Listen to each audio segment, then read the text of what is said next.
In diesem Fotolehrvideo werden wir nach einigen Beispielen ein sehr einfaches Rezept kreieren, mittels dem wir sehr fotopraxistauglich für gewünschte Schärfentiefen die geeignete Blende finden können, und zwar die Beugungsunschärfe nicht außer Acht gelassen. Vorab ein einfaches Beispiel, wie wir es im Fotoalltag antreffen können.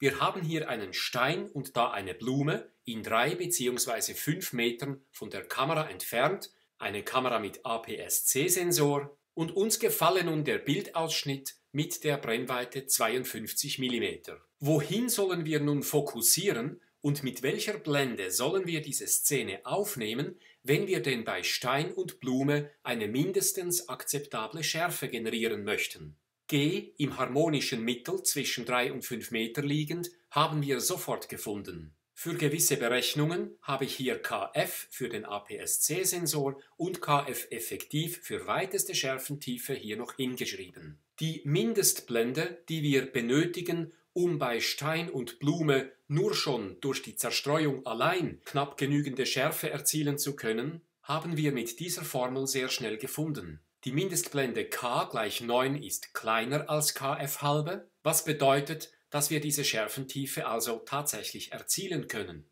Wollen wir eine Blende nicht nur für Zerstreuung, sondern inklusive der Beugungsunschärfe berechnen, so hilft uns diese halt relativ komplexe Formel für K'. Diese 9 hier eingesetzt, erhalten wir für die Beugungsmindestblende gleich K' 10,65. Der Blendenrange reicht dann bis hin zu K' plus. Dies erhalten wir, wenn wir dieses Minus in ein Plus verwandeln oder mittels dieser Formel, was dann für K' plus eine Blende von knapp 17 ergibt. Und zwischen Mindestblende K und förderlicher Blende KF, beziehungsweise auch zwischen K' und K' plus, quasi mittig in der Symmetrieachse, liegt K0, die Blende für schärfstmögliche Abbildung von Stein und Blume. Dies ist also der Blendenrange. Beugungsblende K' für knappe Schärfe bei Stein und Blume infolge Zerstreuung, über K0 für höchstmögliche Schärfe an diesen beiden Stellen, bis maximal hin zu K' plus für wiederum nur knapp akzeptable Schärfe bei Stein und Blume, diesmal infolge Beugung. Im Endeffekt fotografieren wir also diese Szene entweder mit Blende 11 für knappe Schärfe oder ungefähr mit K0 für höchstmögliche Schärfe bei Stein und Blume. Wir könnten hier und hier auch etwas vorige Schärfe generieren, in G infolge der Zunahme von Beugungsunschärfe, aber doch nicht allzu viel Schärfe nehmend, eine gemäßigte Blende zwischen K' und K0 nehmen. Quasi ein K-Val gleich 12 für eine vorige Schärfe überall. Und stellen wir uns nun im Folgenden noch eine ganz spezielle Aufgabe. Wir möchten weiterhin diesen Stein in mindestens akzeptable Schärfe legen, aber Schärfe erzielen bis zu hinterst ins Unendliche und nicht mehr nur bis zur Blume hin. Mit einer solchen Brennweite würden wir aber keine Blende mehr finden, die unseren Wunsch erfüllen könnte. Und so fragen wir uns nun halt anders, mit welcher Brennweite FC Maximum dürfen wir also maximal fotografieren in diesem Beispiel. Wir müssen diese Szene, wollen wir von hier bis ins Unendliche tatsächlich noch Schärfe generieren können, etwas weitwinkliger fotografieren. Dies ist also die neue Situation. Von 3 Metern weg bis ins Unendliche wollen wir wenigstens akzeptable Schärfe generieren. Und die Frage ist, mit welcher Brennweite maximal können wir diese Situation aufnehmen? Sobald wir bis in den hintersten Hintergrund Schärfe generieren wollen, handelt es sich um hyperfokales Fotografieren, wobei wir also die Fokusdistanz sehr schnell herausgefunden haben. Wir wissen es, einfach zweimal die Nahgrenze gibt unsere Fokusdistanz. G liegt also bei etwa 6000 mm. Und für ein FC Maximum wählen wir einfach jene Blende, die uns weiteste Schärfentiefe generieren kann, ergo KF effektiv. Beim APS-C-Sensor ist dies ungefähr Blendenzahl 14, woraus folgt, dass die mindeste Hyperfokalblende etwa gleich 10 sein muss, denn wenn wir diese Mindestblende hier einsetzen, erhalten wir für K' tatsächlich 14. Und wenn wir 14 hier einsetzen, erhalten wir eben für K gleich 10, welches, weil wir hyperfokal fotografieren jetzt, KH entspricht, dessen Formel für ihre Berechnung wir ja auch bereits bestens kennen. Wir setzen hier bei d einfach unendlich ein für d fern und erhalten dann bereits diesen Term. Dieses FC, weil wir KH Maximum eingesetzt haben bzw. KH Stern Maximum, entspricht somit FC Maximum. Und diese Formel aufgelöst nach FC Maximum ergibt dann diese Formel. Für KH nun diese 10 eingesetzt, erhalten wir dann zusammen mit G und Z0 ein FC Maximum von ungefähr 34,6 mm, was etwa der Normalbrennweite entspricht. Und wir kontrollieren das. 34,6 im Quadrat durch Z0 mal 1 durch G minus 1 durch D nah hier gibt tatsächlich KH, die Mindesthyperfokalblende von gleich 10. Wobei wir also die Blende K Stern gleich 14 einsetzen müssten. Und dies gilt nun für jeden Sensor, Sie dürfen dies gerne nachrechnen, wenn wir mit KF effektiv der Blende für weiteste Schärfentiefe hyperfokal fotografieren, so werden wir mit einer Normalbrennweite die Schärfentiefe nicht bis näher als etwa 3 Meter vor die Kamera hin erzielen können. Umgeformt auf D-nah Minimum beim Hyperfokalfotografieren ergäbe dies diese Formel. Oder etwas umgestellt diesen Term, was wir mit W ungefähr gleich 0,75 auch so darstellen könnten, wobei FC mal den Crop-Faktor nichts anderes ist als die Kleinbild-äquivalente Brennweite. Und wenn wir schon beim grob Abschätzen sind, so könnten wir 10 durch 9 etwa gleich 1 setzen und erhalten für eine sehr grobe Abschätzung für D-nah Minimum beim Hyperfokalfotografieren ungefähr gleich f². Dieses f nun aber ohne das c, weil diese Brennweite nun ausnahmsweise die zum Kleinbild aufgerechnete Äquivalenzbrennweite ist. Wir prüfen das nun einmal. 34,6 mal 1,5 also, sprich knappe 52 Kleinbild-äquivalente Brennweitenmillimeter, zum Quadrat gibt etwa 2,70 Meter. Und sicherheitshalber könnten wir etwa so formulieren, wenn wir mit einer Kleinbild-äquivalenten Brennweite von gleich f hyperfokal fotografieren, dann können wir selbst mit der Blende für weiteste Schärfentiefe f² und dann aber Millimeter als Sorte als Schärfe-Nahgrenze nicht mehr ganz erreichen. Wenn wir also eine Landschaft zum Beispiel bis in den Hintergrund scharf haben wollen und ab 7 Metern, so dürften wir eine Brennweite von höchstens 7000 die Wurzel einsetzen, also von höchstens 80 mm Kleinbildäquivalent. Für APS-C wären dies dann etwa noch 50 mm. Oder fotografieren wir mit einem APS-C-Sensor mit Brennweite 23 mm und möchten hyperfokal fotografieren, so bringen wir eine Schärfe ab einer Nahgrenze von etwa 23 mal 1,5 im Quadrat ungefähr 1,20 Meter kaum mehr hin, selbst mit dieser Blende nicht mehr. Eine Schärfe zu generieren ab etwa 1,50 Meter, darüber könnten wir dann reden. Dies ist praktisch für eine sehr grobe Abschätzung, wenn wir Landschaften fotografieren mit einer bestimmten Brennweite. So können wir eben rudimentär abschätzen, ob wir einen Vordergrund in gewünschter Nähe zur Kamera überhaupt noch irgendwie scharf bringen könnten. Und nun verlassen wir dieses Thema und ich möchte noch zu dieser Blende hier etwas sagen. Diese Blende, die zwischen K Stern und K0 liegt, die verwende ich nämlich nicht selten und diese spezielle Blende schauen wir uns noch etwas an, denn sie hat eine hervorragende Eigenschaft und ich nenne sie gemäßigte Blende oder die Mittelblende K-Delta. Nach dieser Formel berechnen wir nun die Beugungsblenden bzw. der Blendenrange. Wir brauchen mindestens K-Stern minus und dürfen höchstens die Blende K-Stern plus verwenden, wollen wir denn eine Schärfentiefe noch irgendwie scharf abbilden können. Dazu die nötigen Angaben für diese Größen, die hier vorkommen. K0 für höchste Schärfe in D berechnen wir nach dieser Formel oder gemäß der Symmetrie, um die wir wissen, zwischen K und Kf bzw. eben auch zwischen K-Stern plus und K-Stern minus.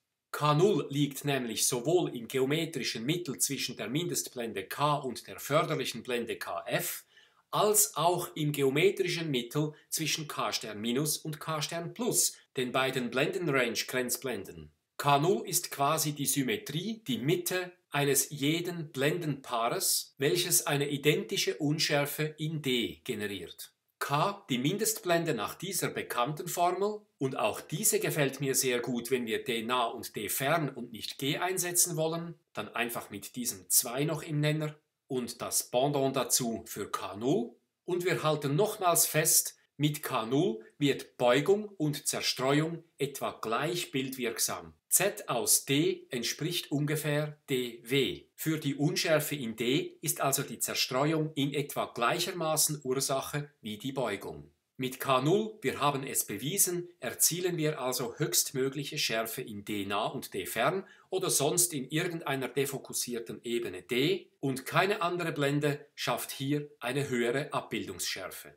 Diese Blende können wir also einsetzen, wenn wir höchstmögliche Schärfe haben wollen in den Schärfentiefegrenzen. Wir wissen aber auch, dass wir dann die Blende ziemlich stark schließen unter Umständen von der Mindestblende K weg. Und somit verlieren wir auch Licht. Mit K, der Mindestblende selbst, schafft unsere Kamera aber eigentlich D-Delta nicht. Allein ZD nah und D fern ist ja gleich Z0, aber Beugung kommt ja noch dazu.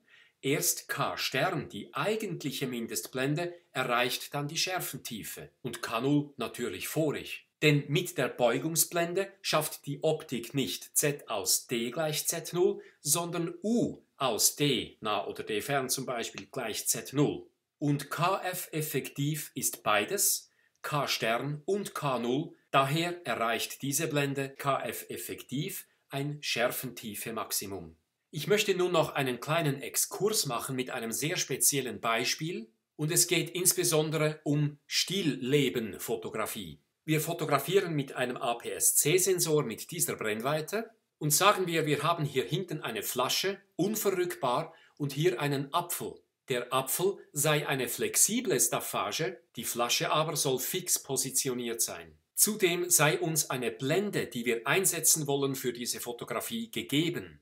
Zum Beispiel K gleich 7,1. Und wir stellen uns nun die spezielle Aufgabe, wir möchten D', also den Apfel, so positionieren, dass wir zum Beispiel die Blende K gleich 7,1 benutzen können, etwa weil es KK ist, die kritische Blende für höchste Schärfe in G, und zwar mit der Bedingung, dass D und D' maximal scharf werden. Das heißt, KK soll gleichzeitig auch K0 sein. Einfach, damit wir Apfel und Flasche in höchstmögliche Schärfe legen können. Wo müssen wir den Apfel hinstellen? Und wohin sollen wir fokussieren? Nun, K0 ist gleich Brennweite mal die Wurzel aus 750 durch 2 mal W mal den absoluten Betrag von 1 durch D minus 1 durch D'.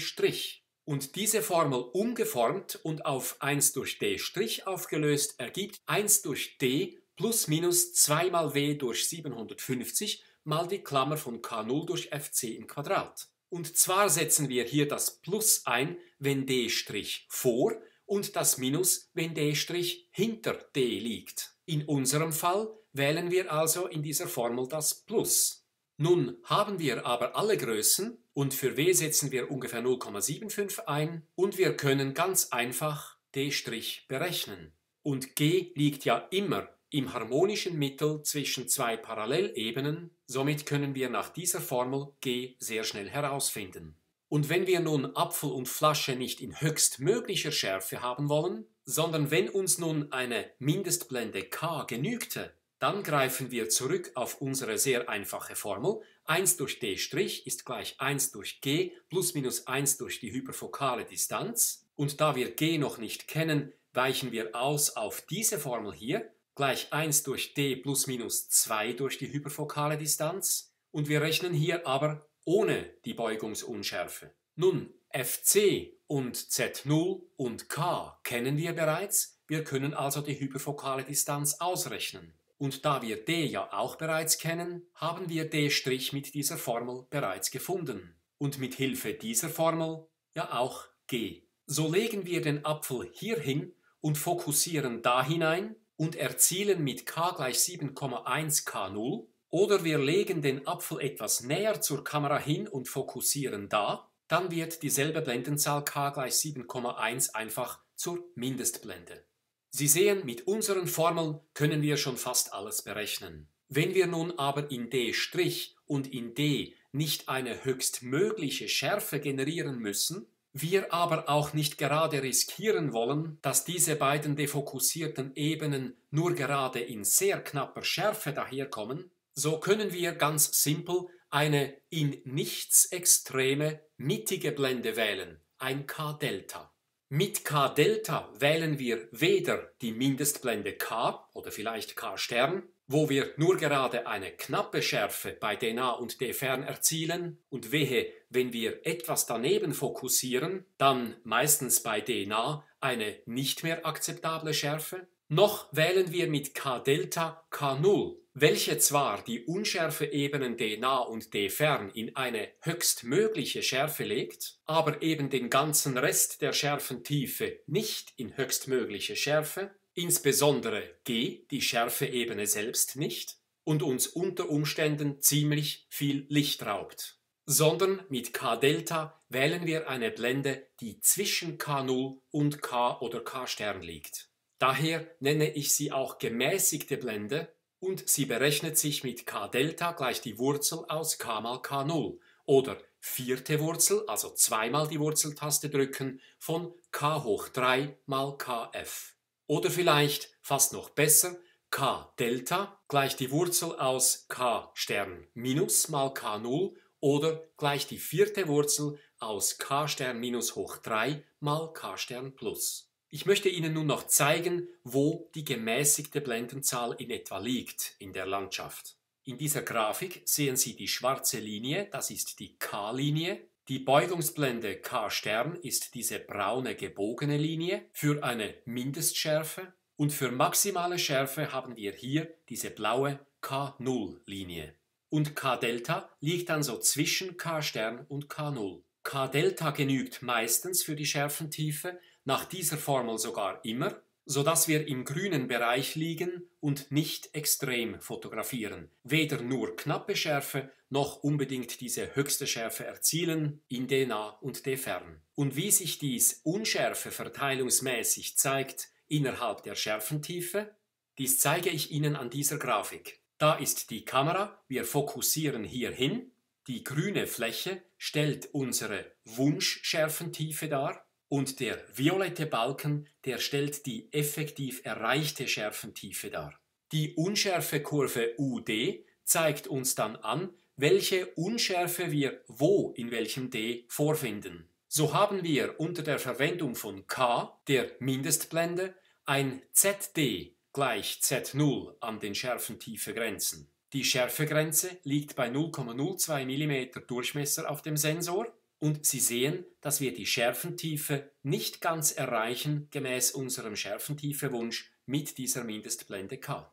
Es braucht K-Stern minus, um unsere gewünschte Schärfentiefe inklusive der Beugung tatsächlich erreichen zu können. Jetzt ist nicht mehr Z aus D gleich Z0 groß, sondern tatsächlich eben U aus D. Und der violette Balken deckt sich in der Länge mit unserem Schärfentiefewunsch. Auch bei K-Stern plus erzielen wir unsere ganze Schärfentiefe. Wir haben zwar einen sehr kleinen Zerstreuungskreis, aber arg viel Beugung übers gesamte Bild. So zu fotografieren ist tatsächlich für die Schärfentiefe nicht sehr sinnvoll. Sogar die Schärfeebene ist fast nur noch knapp scharf. Wählen wir dann K0, so zeigt sich bei unseren gewünschten D nah und D fern eine tiefstmöglich gelegene Unschärfekurve UD. Keine andere Blende schafft in diesen beiden Grenzebenen eine kleinere Unschärfe, also eine bessere Schärfe als eben K0. Hier haben wir also höchstmögliche Schärfe in D nah und in D fern, aber eben Lichtverlust und auch in G einen Schärfeverlust. Bei der tatsächlichen Mindestblende K-Stern minus sehen wir in G eine wesentlich kleinere Unschärfe, also eine viel höhere Schärfe. Dafür sind die Grenzebenen nur noch knapp scharf. Um quasi von beiden Blenden die Vorzüge herauszunehmen, also sowohl eine gute Schärfe in den Grenzebenen der Schärfentiefe, Als auch eine gute Schärfe in G können wir die gemäßigte Blende D-Delta wählen. So haben wir vorige Schärfe in den Grenzebenen der Schärfentiefe, die Blende lässt noch angenehm viel Licht durch das Objektiv und wir haben eine noch immer hervorragende Schärfe in G. Die Durchschnittsschärfe über ganz D-Delta ist unter der Verwendung von K-Delta ziemlich optimiert. Und schließlich KF-effektiv generiert die weitestmögliche Schärfentiefe. Mit keiner anderen Blende als mit KF-effektiv bringen wir diesen violetten Balken länger hin. Und bei der förderlichen Blende, da ist die Schärfentiefe eigentlich gleich 0. D nah ist hier und D fern auch gerade. U aus D ist nur gerade in G gleich Z0 groß und verlassen wir die Schärfeebene, steigt die Unschärfekurve nach links und nach rechts an, das heißt, wir haben eigentlich gar keine Schärfentiefe mehr. Nun, die Mindestblende K wäre einfach zu berechnen, aber sie ist eigentlich ungenügend, der Beugung wegen. K' würde eigentlich genügen, sie ist aber leider etwas kompliziert zu berechnen. Was wir aber natürlich wollen, ist diese Situation und ja eigentlich nicht diese. Was wir nun machen, ist Folgendes. Wir versuchen ein Rezept zu finden, mit dem wir von der einfach zu berechnenden Mindestblende K auf absolut einfache Weise zu dieser Blendenzahl K' kommen können. Ein Rezept, das uns K' einfach finden lässt, sodass wir dies im Fotoalltag schlicht anwenden können.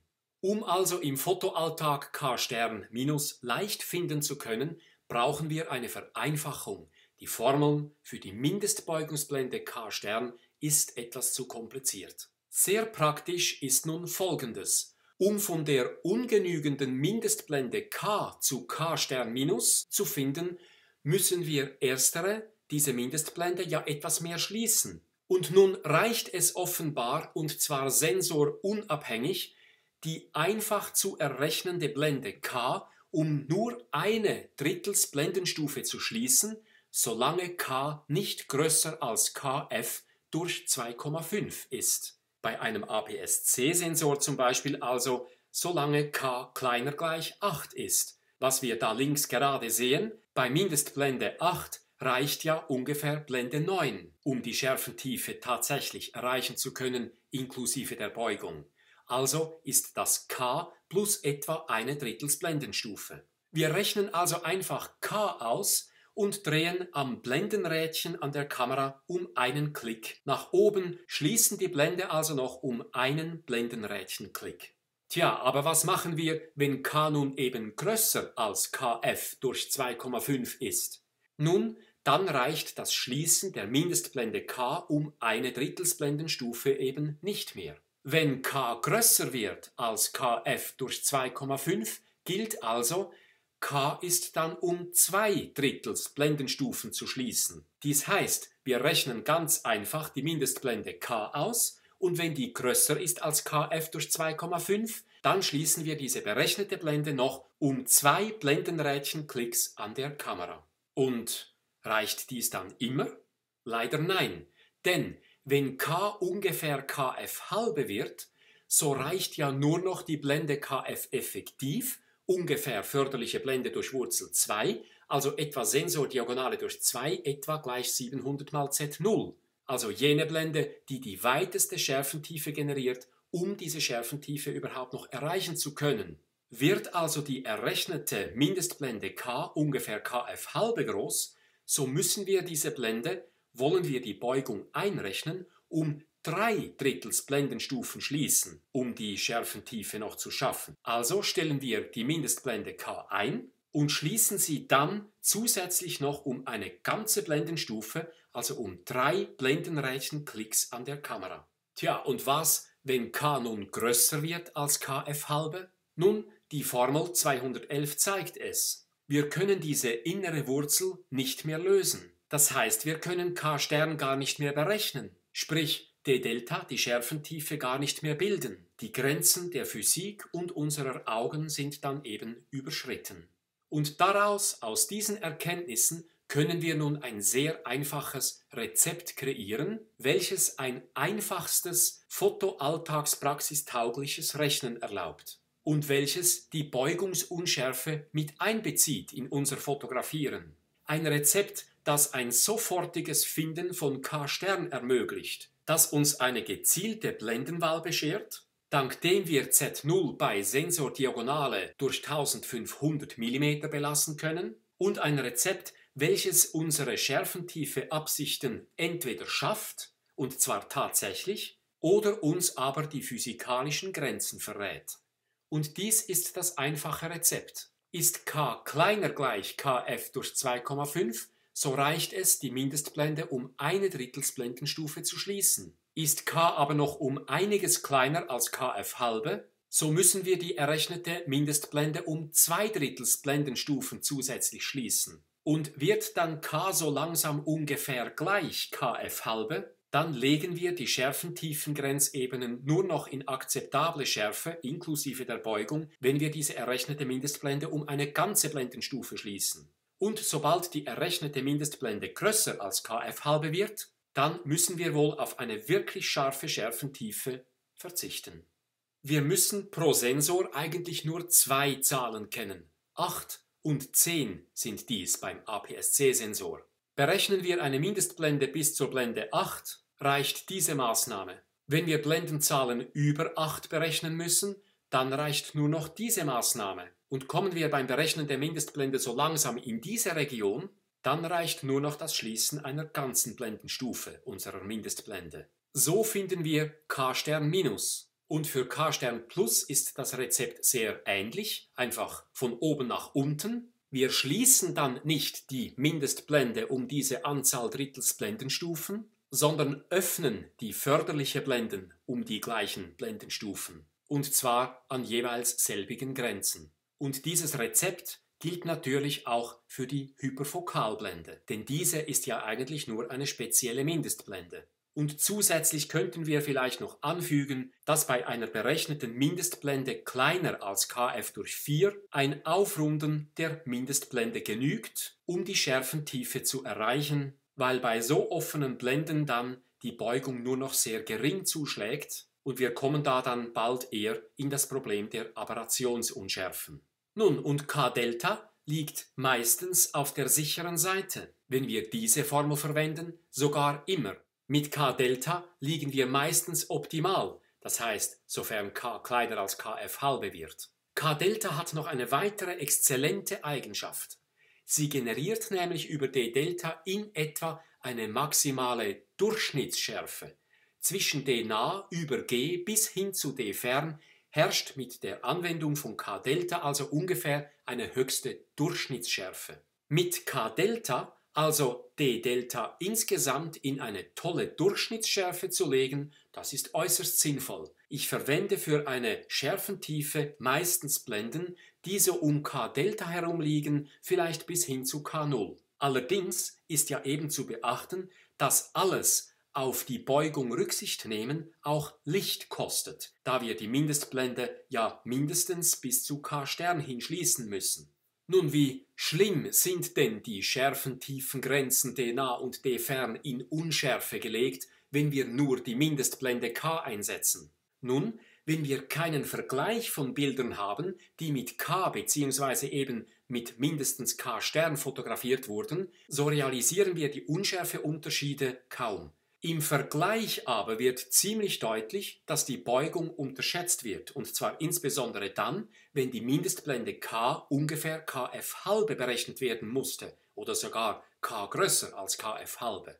Ja, und schließlich, wie sollen wir die Kamera denn einstellen, wenn wir eine Mindestblende von K größer als Kf halbe berechnen mussten für eine bestimmte gewünschte Schärfentiefe? Dann wissen wir ja, dass D-nah und D-fern eigentlich gar nicht mehr in guter Schärfe abgebildet werden können, wir also die Schärfentiefe gar nicht mehr erreichen. So sollten wir die ganze Aufnahme überdenken und vielleicht sogar darauf verzichten. Wir könnten dann eventuell Kf effektiv für weiteste Schärfentiefe wählen oder vielleicht auch K0, um die Schärfentiefengrenzebenen D-nah und D-fern wenigstens in eine höchstmögliche Schärfe zu legen. Allerdings, das muss ich betonen, kann auch ein Bild mit etwas suboptimaler Schärfe an den Schärfentiefengrenzen hervorragend und durchaus ausdrucksstark und wertvoll sein.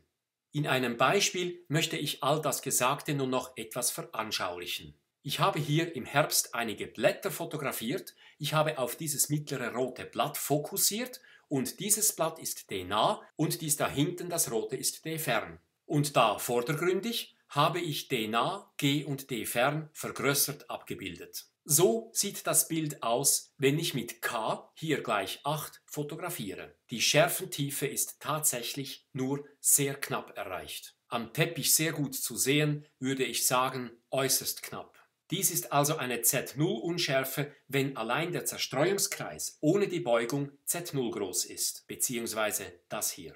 Dafür ist G natürlich in einer guten Schärfe. Mit K Stern, der Blende 9, haben wir in D-nah und D-fern schon bessere Schärfe. Wir haben die Rechnung nun mit der Beugung gemacht. Und die Schärfentiefe erscheint im Vergleich zu hier mit K Stern tatsächlich besser erreicht zu sein. Dafür haben wir in G mit K eine etwas höhere Schärfe als mit K Stern, weil hier ja einfach nur die Beugungsunschärfe etwas zunimmt. Mit K Delta werden wir eine gute Durchschnittsschärfe haben von D-nah bis D-fern, was wir hier sehr gut erkennen können. Die Schärfentiefe ist quasi vorig erreicht, G ist immer noch hervorragend scharf und D-nah und D-fern noch schärfer als mit K Stern. Mit K0 wird G unschärfer, aber dafür D-nah und D-fern höchstmöglich scharf. Und wir sehen gut von hier zu hier, dass sich die Schärfe in D-nah und D-fern noch steigert. Übersteigen wir aber K0, so wird zwar der Vordergrund noch schärfer, aber die Schärfentiefe nimmt nur noch vermeintlich zu. Denn etwa bei der förderlichen Blende haben wir das ganze Bild in eine ziemlich ungenügende Schärfe gelegt. Wir haben mit K0 höchste Schärfe in D-nah und in D-fern und mit Kf eigentlich nirgendwo mehr wirklich akzeptabel gute Schärfe. Der Vergleich von eigentlich ungenügender Schärfentiefe und ungenügender Schärfe in D-nah und D-fern zu höchstmöglicher Schärfe, schauen Sie es sich noch einmal an hier in diesem vergrößerten Bild, ist doch ziemlich frappant. Wir haben mit K hier eine eigentlich ungenügende Schärfe, mit K0 eine höchstmögliche Schärfe und mit K Delta eine vorig genügende und dazwischenliegende Schärfe. Dieses Bild von der Schärfeverteilung her für diese Szene hier gefällt mir tatsächlich mit K Delta am besten. Nun, wie gehen wir vor bei der Blendenfindung? Wir berechnen zuerst die Mindestblende für eine sehr knappe Schärfe bzw. eigentlich für eine ungenügende Schärfe in D, ohne die Beugung mit einzubeziehen, und die Mindestblende K ist sehr einfach zu berechnen. Und es reicht hier für Z0 gleich Sensordiagonale durch 1500 einzusetzen. Dann aber stellen wir an der Kamera nicht diese Blende ein, sondern wir lassen dieses K durch das Rezept laufen und finden damit K Stern minus für tatsächlich akzeptable Schärfe in D, zum Beispiel eben D-nah und D-fern, inklusive der Beugungsunschärfe. Oder wir streben gleich höchstmögliche Schärfe in D an und verwenden dann also K0 nach dieser Formel oder auch mit dieser Formel, weil K0 ja im geometrischen Mittel zwischen der Mindest- und der förderlichen Blende liegt. Oder aber wir wählen eine Blende zwischen dieser und dieser oder vielleicht auch zwischen dieser und dieser Blende an, nämlich die gemäßigte Blende K Delta, welche uns eine ausgewogene Durchschnittsschärfe über ganz D Delta beschert. Und sollte einmal dieses K hier nach dieser Formel größer als Kf halbe werden müssen, so ahnen wir riskante Unschärfe in D voraus und prüfen, ob wir vielleicht anders fotografieren müssen oder ob die Schärfe in D unter Verwendung von Kd Delta Maximum, ungefähr 700 mal Z0, also Kf effektiv, sprich Kf durch Wurzel 2, also Sensordiagonale durch 2, ausreichte.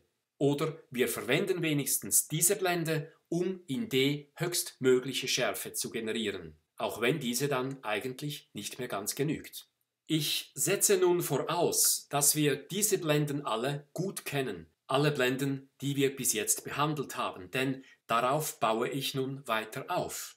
Im nächsten Video werden wir insbesondere die Landschaftsfotografie etwas näher anschauen, wo die Unendlichkeit sehr wichtig ist. Das heißt, wir stürzen uns nochmals aufs hyperfokale Fotografieren und daneben auf vieles mehr. Und ich wünsche Ihnen schon jetzt viel Spaß dabei und verabschiede mich nochmals mit diesem Rezept. Die Hauptsache in diesem Film, das Rezept, um die Beugungsblende ganz einfach fotopraxistauglich finden zu können. Vielleicht machen Sie einen Screenshot und drucken diese Seite aus und üben sich etwas im K-Stern finden. Rechnen Sie die Mindestblende aus mit fc² durch z0 mal den absoluten Betrag von 1 durch g minus 1 durch d und gehen Sie dieses Rezept durch. Ist die errechnete Mindestblende größer als kf halbe? Dann wissen Sie, inklusive der Beugung, dass Sie die Schärfentiefe kaum mehr erreichen können. Vielleicht wählen Sie dann noch K0 für eine Schadensbegrenzung quasi. Ist dies nicht der Fall, dann fragen wir uns weiter, ist K ungefähr gleich Kf durch 2 oder ganz genau Kf durch 2,0712. Dann können wir die Schärfentiefe noch erreichen. Allerdings nur noch, indem wir K um eine ganze Blendenstufe abblenden und somit von ungefähr Blende K gleich 10 zur Blende 14 wechseln müssen, zu Kf effektiv. Wenn wir Glück haben, ist aber K nicht ungefähr gleich Kf halbe, sondern etwas kleiner. Dann fragen wir uns, ob K größer ist als Kf durch 2,5. Und wenn dies der Fall ist, müssen wir die errechnete Mindestblende einfach noch um 2/3 Blendenstufen schließen und erzielen garantiert eine gute Schärfentiefe. Ist selbst dies nicht der Fall, prüfen wir nur noch, ob K größer ist als Kf durch 4. Und wenn dies der Fall ist, reicht es, die errechnete Mindestblende einfach um 1/3 Blendenstufe noch zusätzlich zu schließen. Und schon haben wir die Beugungsunschärfe mit einbezogen in unser Fotografieren. Und ist die Blendenzahl nicht größer als Kf durch 4, dann reicht es, wenn wir die errechnete Mindestblende einfach aufrunden, denn dann liegen K und K' höchstens noch eine Zehntels Blendenstufe auseinander. Sagen wir, wir hätten eine Mindestblende K gleich 7 berechnet. Wir fragen uns mit einer APS-C-Kamera in der Hand, ist 7 größer als 10? Nein. Also können wir die Schärfentiefe schon einmal tatsächlich erreichen. Ist 7 ungefähr gleich 10? Auch nicht. Ist 7 größer als 8? Nein. Ist 7 denn größer als 5? Das ist der Fall. Es reicht also, die Blende 7 um 1/3 Blendenstufe zu schließen und schon legen wir unser Sujet in die gewünschte Schärfentiefe inklusive der Beugung. Und abschließend noch eine kritische Zwischenbemerkung zum Schluss. Schärfe ist nicht alles. K0 zu verwenden statt K kann theoretisch über 4 Blendenstufen Lichtverlust bedeuten. Und nicht für jedes Bild ist Schärfe das Wichtigste. Manchmal wollen wir einfach eine möglichst kurze Verschlusszeit ermöglichen, etwa um fließendes Wasser oder sonst irgendetwas, das sich bewegt, einzufrieren. Oder wir möchten den ISO-Wert möglichst tief halten. Es gilt letztlich für jede Situation und Bildabsicht, die optimale Kameraeinstellung zu finden und dafür ist Erfahrung unumgänglich und wichtig. Unscharfe Bilder, zum Beispiel ältere Bilder, können mitunter hervorragende Wirkung haben. Und Unschärfe kann ja manchmal sogar Absicht sein, ein Stilmittel gar. In diesem Sinne und nochmals erwähnend, dass wir nur abschätzen, alles Gute und bis bald.